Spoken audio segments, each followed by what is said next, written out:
ဟုတ်တော့မဟုတ်ဘူးလားကျွန်တော်တို့တောက်ဆောင်ရောနဲ့ရှင်ပြိုင်ထိုးသွင်းရဲ့ခရစီကေဂျပန်အပြာတော်စီတပါ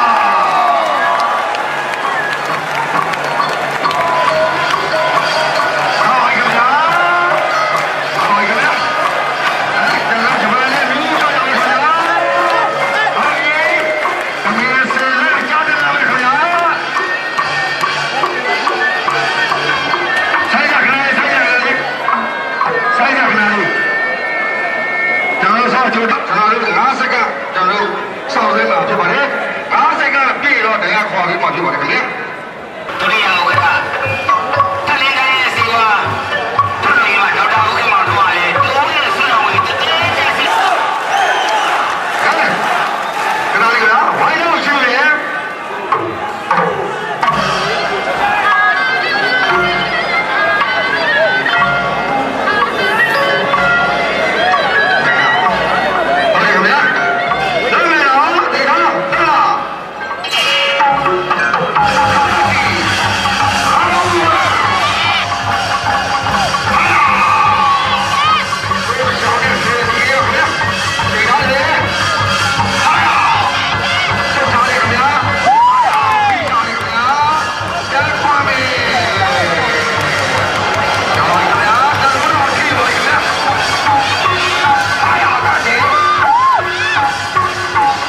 ပြေဦးလားကိုလူတော့ပါ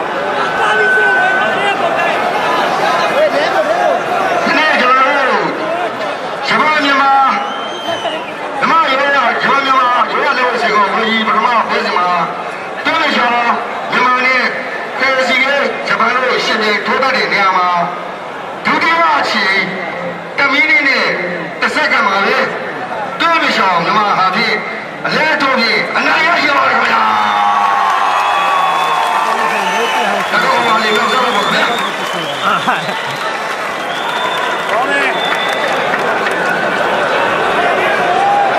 ခင်ဗျာဒုတိယအချီတစ်ဆက်ကမှာတမီးနေတဲ့ဆက်ကမှာပြပါလေကဲတော့ချောင်းရည်ပြည့်စက်ပြီးတော့ကဲလာဆရာဘယ်ကြီးတော်ပြီအတွက်တော့မချောင်းဘူးရေကြီးတော့ဘော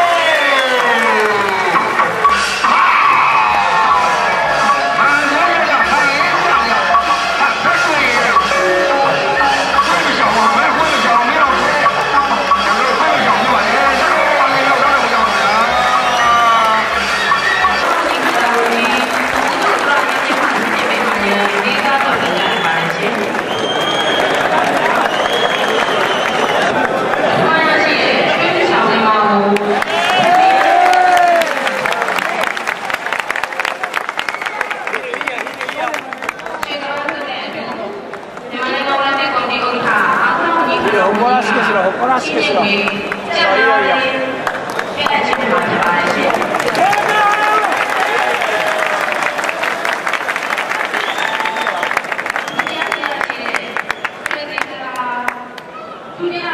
သုခလာချင်းကနာဖြစ်ပါလေရှင်